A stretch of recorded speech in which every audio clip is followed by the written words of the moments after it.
Hello বন্ধুরা, আজ আমি আপনাদের সঙ্গে শেয়ার করব বেগুন ভর্তা। আমি কিভাবে বেগুন ভর্তাটা করছি চলুন দেখে নিই। প্রথমে বেগুনটাকে আমি একটু সেদ্ধ করে নেব। দেখুন আমি বেগুনটাকে কিন্তু মাঝখান থেকে কেটে চেলা মতো করে নিয়েছি। এদিক ওদিক অনেকগুলোই সরু সরু করে আমি করে ফেলেছি। এবার আমি এটাকে একটু সেদ্ধ করে নিচ্ছি। দেখুন বেগুনটা আমি কত সুন্দরভাবে সেদ্ধ করে নিয়েছি। আর এই যে বেগুনের খোসাগুলো দেখছেন, এইগুলো কিন্তু এইবার আমি এক এক করে সুন্দরভাবে ছাড়িয়ে ফেলবো, কেননা এই বেগুনের খোসাগুলো মুখে পড়লে কিন্তু একদম ভালো লাগবে না। দেখুন এইভাবে আমি এক এক করে সমস্ত বেগুনের খোসাগুলোকে ছাড়িয়ে ফেলছি।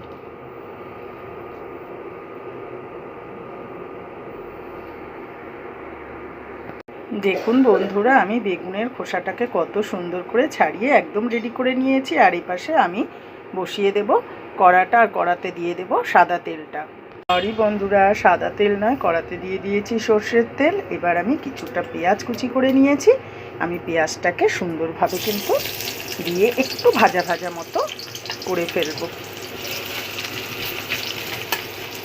আর এদিকে দেখুন, আমি এদিকে পেঁয়াজটা ভাজা হতে হতে আর আমি কি মশলা বেটে নিয়েছি সেটাও আপনাদের সঙ্গে আমি শেয়ার করে ফেলছি। দেখুন আমি করে নিয়েছি আদা, পেঁয়াজ, রসুন, কাঁচা লঙ্কা, টমেটো, আর আমি একটুখানি কাজু বাদাম দিয়ে দিয়েছি। আপনারা চাইলে দেবেন, নইলে না দিলেও কোনো অসুবিধা নেই। আমি দিয়েছি একটু, দিয়ে পেস্ট করে ফেলেছি। আর এইদিকে দেখুন পেঁয়াজটাও আমাদের আস্তে আস্তে কিন্তু ভাজাটা হয়েই এসেছে। এবার আমি দিয়ে দেব পেস্ট করা মশলাটা। পেস্ট করা মশলাটা দিয়ে সুন্দর করে একটু কষতে সময় দেব। এবার আমি পরিমাণ মতো দিয়ে দিচ্ছি নুন, দিয়ে দেব হলুদ,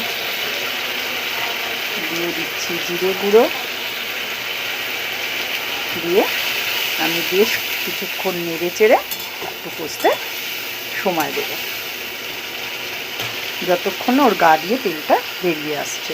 দেখুন মশলাটা কত সুন্দরভাবে কষে গেছে, আর গা দিয়ে দেখুন কত সুন্দরভাবে তেলটা বেরিয়েও গেছে। এইবার আমি বেগুনটা যে রেডি করে রেখেছিলাম সেটাই দিয়ে দেবো। এরপর আবারও আমি কিছুক্ষণ ভালো করে বেগুনটাকে কষিয়ে নেব।